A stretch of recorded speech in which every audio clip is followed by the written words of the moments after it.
Hello बच्चों, कैसे हैं आप लोग। आशा करता हूँ आप लोग एकदम बढ़िया होंगे और अपने बोर्ड एग्ज़ाम की प्रिपरेशन कर रहे होंगे। तो आज के अपने इस लेक्चर में हम डिस्कस करने वाले हैं वेव ऑप्टिक्स को। ओके, तो ध्यान देंगे वेव ऑप्टिक्स में हम लोग डिस्कस करेंगे। तो वेव ऑप्टिक्स बच्चों ध्यान देंगे, हम लोग रे ऑप्टिक्स डिस्कस कर चुके हैं और रे ऑप्टिक्स में हम लोग सारी चीज़ें डिस्कस कर चुके हैं। तो वेव ऑप्टिक्स में ध्यान देंगे बच्चों, हम लोग क्या करने वाले हैं। तो सबसे पहले हम सीखेंगे कि वेव ऑप्टिक्स क्या होती है और इसमें हम किन किन टॉपिक को डिस्कस करने वाले हैं। तो ये तमाम सारी बातें हम सीखने वाले हैं। ओके बच्चों, तो वेव ऑप्टिक्स आप कह सकते हैं फिजिक्स की वो ब्रांच होती है जिसमें हम लाइट के वेव नेचर को डील करते हैं, डिस्कस करते हैं। That branch of physics is known as wave optics. Okay, तो वेव ऑप्टिक्स में बच्चों जो सबसे पहला टॉपिक हमारा है वो है वेव नेचर ऑफ लाइट। क्या है? Wave nature of light, Huygens principle. Okay बच्चों, तो ध्यान देना, वेव नेचर ऑफ लाइट और हाइजेंस प्रिंसिपल, इस सबसे पहले वेव ऑप्टिक्स में हम इस टॉपिक को डील करेंगे। तो लेट्स सी, सबसे पहले हम बात करते हैं कि वेव नेचर ऑफ लाइट क्या है। क्लियर है? तो ध्यान देंगे, इसमें हम इसको सब टॉपिक में कन्वर्ट करते हैं। सबसे पहले हम जानते हैं नेचर ऑफ लाइट क्या है। क्या चीज़ सीखेंगे बच्चों? Nature of light. तो ध्यान देना है, ये जो हमारी लाइट है ना, it has dual nature character, मतलब ये दोहरा व्यवहार करती है। कुछ केसेस में it behaves like particle and in few other cases it behaves like wave. तो कुल मिला के आपको ये जानना है कि light has dual nature character. क्या जानना बच्चों? Light has dual nature in few cases it behaves like particle and in few other cases it behaves like wave। Okay, जैसे रिफ्लेक्शन है, रिफ्रैक्शन है, इन सब में ये पार्टिकल की तरह बिहेव करती है। और आगे हम पढ़ने वाले हैं इंटरफेरेंस है, डिफ्रैक्शन है, पोलराइजेशन है, इन सब में लाइट बिहेव करता है वेव की तरह। ओके बच्चों, ये तो बात पता चल गई कि नेचर ऑफ लाइट क्या है। Light has dual nature character, means कुछ केसेस में it behaves like particle and in few other cases it behaves like wave. Okay, अब इसमें सबसे पहले हमें जानना बच्चों कि वेव फ्रंट क्या होता है। क्या जानेंगे हम लोग? वेव फ्रंट बहुत ही इंपॉर्टेंट पॉइंट है, वेव फ्रंट। क्लियर है? वेव फ्रंट क्या होता है, ध्यान देंगे। तो देखो, वेव और फ्रंट दो बातें लिखी हुई हैं। तो वेव फ्रंट क्या होता है? वेव प्रोपेगेशन की डायरेक्शन में मीडियम में एज्यूम किया गया ऐसा सरफेस जिस पर सिचुएटेड सारे पार्टिकल्स वाइब्रेशन की सेम फेज में होते हैं, उसे हम लोग क्या कहते हैं? वेव फ्रंट कहते हैं। क्लियर है? तो हम डिफाइन कैसे करते हैं? Such an imaginary surface perpendicular to the direction of propagation of light, particles situated at which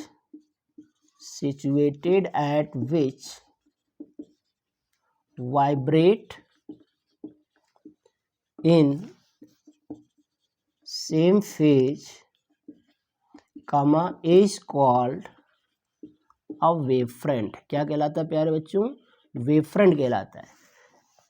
ठीक है, मतलब जिस डायरेक्शन में वेव प्रोपेगेट कर रही हो उस डायरेक्शन के परपेंडिकुलर मीडियम में कोई भी एक ऐसा इमेजिनरी सरफेस जिस पर सिचुएटेड सारे पार्टिकल्स वाइब्रेशन की सेम फेज में होते हैं, उसे हम लोग क्या कहते हैं? वेव फ्रंट कहते हैं। ध्यान देना बच्चों, अब हम यहीं पर बात कर लेते हैं टाइप्स ऑफ वेव फ्रंट की, जिसे हम WF लिखते हैं। क्लियर है? तो बच्चों ध्यान देना, वेव फ्रंट मेन रूप से 3 तरह का होता है, 2 ही हमें सिलेबस में पढ़ना है। तो फर्स्ट होता है आपका प्लेन वेव फ्रंट। क्या होता है बच्चों? प्लेन वेव फ्रंट होता है। क्लियर है? और दूसरा होता है स्फेरिकल वेव फ्रंट। क्या होता है? Spherical wave front. और थर्ड जो होता है दैट इज सिलेंड्रिकल। कैसा बच्चों? Cylindrical wave front. ये 3 तरह के वेव फ्रंट होते हैं। डिपेंड करता है, प्लेन वेव फ्रंट तब होता है जब जो सोर्स हो वो कहाँ पर हो? एट इन्फिनिटी, मतलब बहुत दूर हो लाइट सोर्स। और स्फेरिकल कब होता है? जब सोर्स जो हो वो कैसा हो? पॉइंट हो या पॉइंट शेप हो। समझ में आ गई बात? जैसे ग्लोइंग बल्ब हो गया, बर्निंग कैंडल हो गया, ये सारे के सारे एग्जाम्पल हो जाते हैं पॉइंट सोर्स के। और जब पॉइंट सोर्स होगा तो उससे प्रोड्यूस वेव फ्रंट कैसा होगा? स्फेरिकल होगा। और सिलेंड्रिकल कब होता है? जब हमारा जो सोर्स हो वो कैसा हो? लाइन सोर्स हो या लीनियर हो। जैसे मान लो ग्लोइंग ट्यूबलाइट है, तो उस सिचुएशन में जो प्रोड्यूस वेव फ्रंट होंगे वो कैसे होते हैं? सिलेंड्रिकल होते हैं। Thus overall we come to know that there are 3 types of wave fronts: plane, spherical and cylindrical. ध्यान देना, प्लेन कब होगा? जब वेव सोर्स इन्फिनिटी पर होगा, यानी कि वहाँ से लाइट रेज म्यूचुअली पैरेलल चल रही होंगी, तब जाकर के प्लेन वेव फ्रंट बनता है। क्लियर है? स्फेरिकल वेव फ्रंट कब बनता है? जब वेव सोर्स हमारा पॉइंटेड हो, पॉइंट शेप में हो, तो वहाँ से एमर्ज होने वाली लाइट हर डायरेक्शन में प्रोपेगेट करती हैं। और ऐसे में जो हमारा वेव फ्रंट होता है वो कैसा होता है? स्फेरिकल होता है। और अगर लाइन सोर्स है तो वहाँ पर जो वेव फ्रंट बनता है वो कैसा बनता है? सिलेंड्रिकल। Got this? तो let's draw wave front of these 3 types. इन 3 तरह के वेव फ्रंट अब हम ड्रॉ करते हैं। तो देखना है कैसे बनते हैं ये तीनों वेव फ्रंट। आइए बात करते हैं 1 बाय 1। ठीक है? सबसे पहले हम बात करेंगे प्लेन वेव फ्रंट कैसे बनेगा, क्या होता है ये तो बता ही दिया मैंने। फिर हम बात कर लेते हैं कि स्फेरिकल वेव फ्रंट कैसे बनेगा, और फिर हम बात कर लेंगे कि सिलेंड्रिकल वेव फ्रंट कैसे बनेगा। वैसे अपने सिलेबस में सिर्फ 2 ही तरह के वेव फ्रंट्स हमें पढ़ने हैं, प्लेन और स्फेरिकल। ओके बच्चों? तो प्लेन कब बनता है ये बात तो पता है आपको, जब वेव सोर्स कहाँ पर हो? इन्फिनिटी पर हो। क्लियर है? तो इन्हीं की चर्चा हम करने वाले हैं। Let's see. मान लिया वेव सोर्स इन्फिनिटी पर है, तो लाइट रेज ऐसे चल रही होंगी जो म्यूचुअली पैरेलल होंगी, इक्विडिस्टेंट होंगी, को डायरेक्शन होंगी। ठीक है? तो ये लाइट के प्रोपेगेशन की डायरेक्शन हो गई। यहाँ पर वेव फ्रंट की बात करें तो वेव फ्रंट इसके परपेंडिकुलर एक ऐसा इमेजिनरी सरफेस होगा, ये वाला।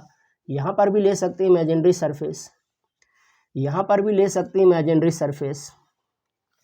आप देख पा रहे हैं ये जो है ये perpendicular to the direction of propagation of wave, और इस पर सिचुएटेड प्रत्येक पार्टिकल्स जो होते हैं ना वो वाइब्रेशन की सेम फेज में होते हैं, इसलिए इन्हें हम क्या कहते हैं? वेव फ्रंट कहते हैं। क्योंकि इनका नेचर कैसा है? प्लेन है, तो ये क्या कहलाते हैं? प्लेन वेव फ्रंट कहलाते हैं, जिसे हम PWF लिख लेते हैं, प्लेन वेव फ्रंट कहलाता है। प्लेन वेव फ्रंट तब हुआ जब वेव सोर्स कहाँ पर था? इन्फिनिटी पर था।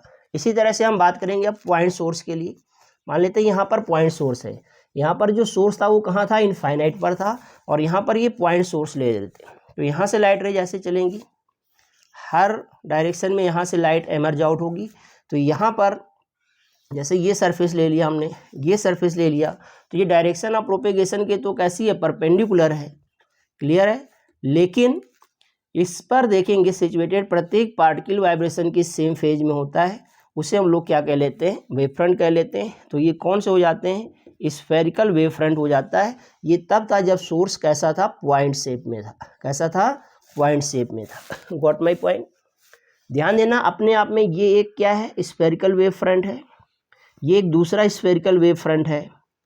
याद रहे कभी भी 2 वेव फ्रंट एक दूसरे को इंटरसेक्ट नहीं करते हैं। क्लियर है? तो ये हमारे 2 सिलेबस में है, प्लेन वेव फ्रंट और स्फेरिकल वेव फ्रंट, इन्हीं की चर्चा हम करने वाले हैं। Got this? इतनी बात समझ में आ गई? तो properties of plane wave front की बात कर लें या केवल वेव फ्रंट की बात कर लेते हैं अगले टॉपिक में हम। तो यहाँ पर हम बात कह सकते हैं बच्चों प्रॉपर्टीज ऑफ वेव फ्रंट। तो सबसे पहली प्रॉपर्टीज होती है कि जो वेव फ्रंट होता है वो हमेशा परपेंडिकुलर होता है to the direction of propagation, to the direction of propagation, यानी कि डायरेक्शन ऑफ प्रोपेगेशन के कैसा रहेगा? हमेशा परपेंडिकुलर रहेगा। दूसरी प्रॉपर्टी ये है कि नो टू वेव फ्रंट्स में इंटरसेक्ट ईच अदर, कभी भी दो वेव फ्रंट एक दूसरे को इंटरसेक्ट नहीं कर सकते हैं, because if they do so there will be two directions of propagation at that point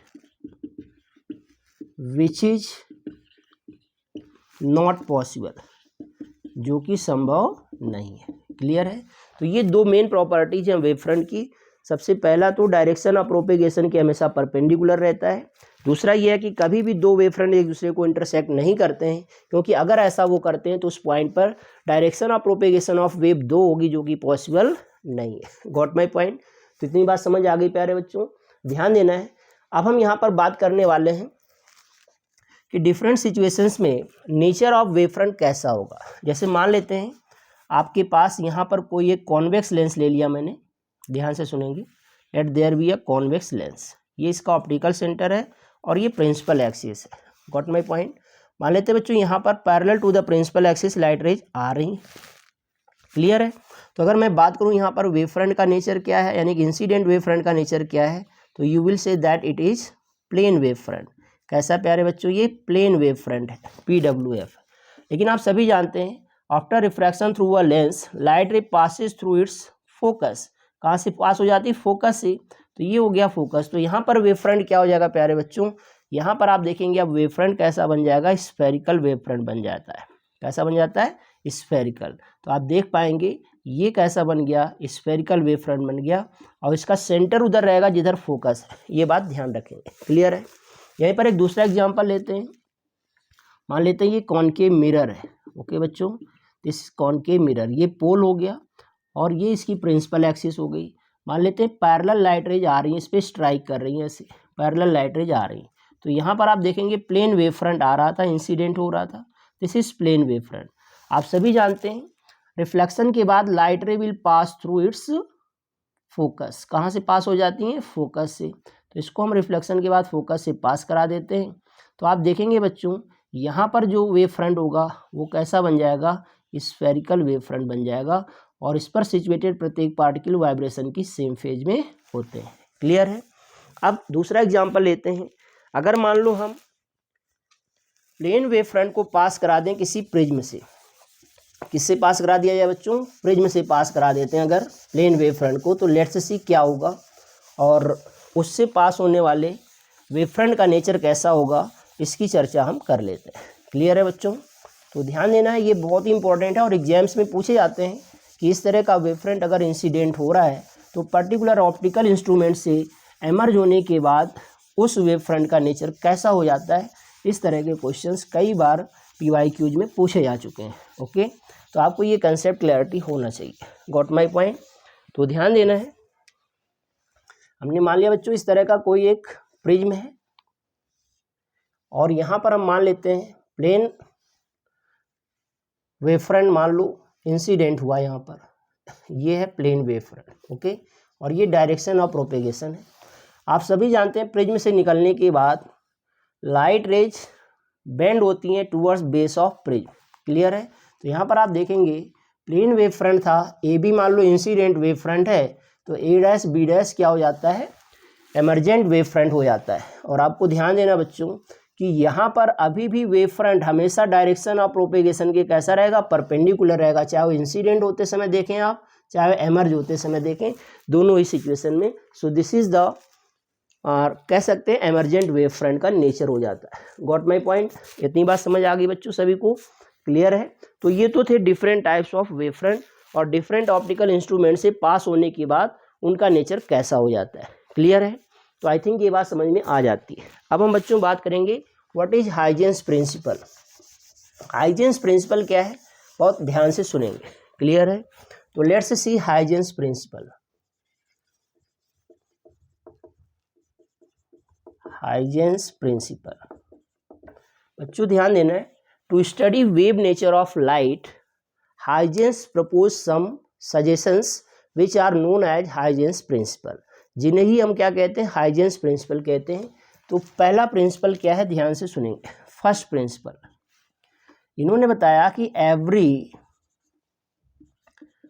point या particle, every point located at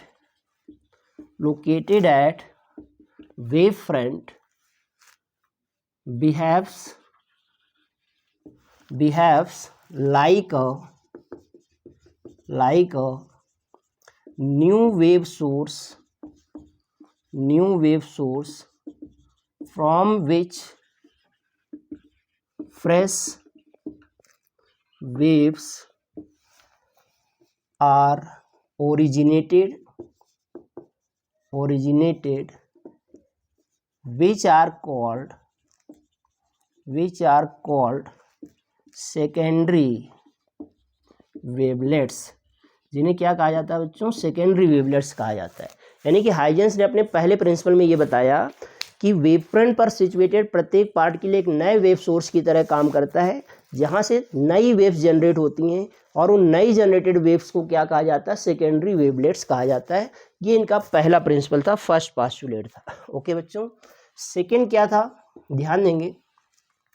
इन्होंने कहा सेकेंडरी वेवलेट्स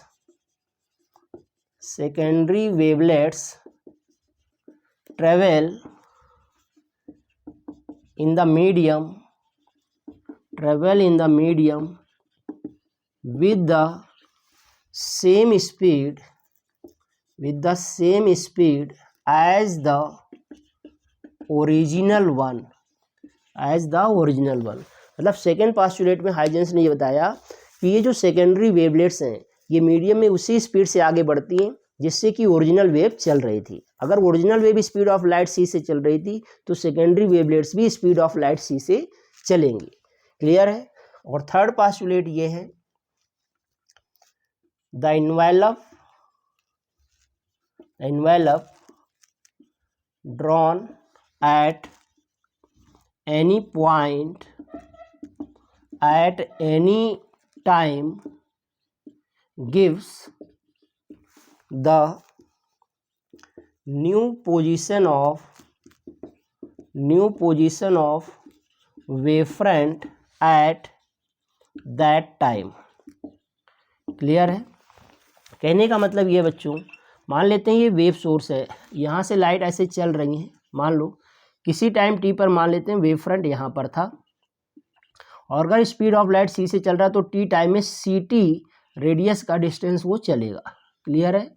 तो अब हम अगर इस टी टाइम पर इसका एनवेलप ड्रॉ करें, टेंजेंट ड्रॉ करें, तो ये नई लोकेशन आ जाएगी वेव फ्रंट की। फिर सी टी हम करेंगे तो फिर सी टी रेडियस का सर्कल बनाएंगे, आर्क बनाएंगे, और फिर इसका हम टेंजेंट ड्रॉ करेंगे तो ये नया पोजीशन हो जाएगा वेव फ्रंट का, एंड सो ऑन। क्लियर है। इधर की तरफ भी चलता है, लेकिन हाइजेंस प्रिंसिपल जो स्टार पॉइंट नोट कर रहा हूँ कि Huygens principle only accepts forward direction wave front, because जो एम्पलीट्यूड होता है वो 1 + cos थीटा से दिया जाता है, और फॉरवर्ड डायरेक्शन में चलेगा जो थीटा 0 रहेगा। अगर अपोजिट डायरेक्शन में देखेंगे तो थीटा 180 हो जाएगा, जिसके चलते उसका एम्पलीट्यूड क्या हो जाता है, 0 हो जाता है। तो this is the reason that Huygens principle supports only forward direction moving wavelets. Clear है बच्चों। तो आज के इस लेक्चर में हम इतना ही जानते हैं कि वेव फ्रंट क्या होता है, नेचर ऑफ लाइट क्या है, और फिर टाइप्स ऑफ वेव फ्रंट क्या हैं, कब कैसे वेव फ्रंट बनते हैं, और हाइजेंस का प्रिंसिपल क्या है, विच आर वेरी इंपॉर्टेंट। इतनी 3 चीज़ें आपको अच्छे से समझ लेनी है।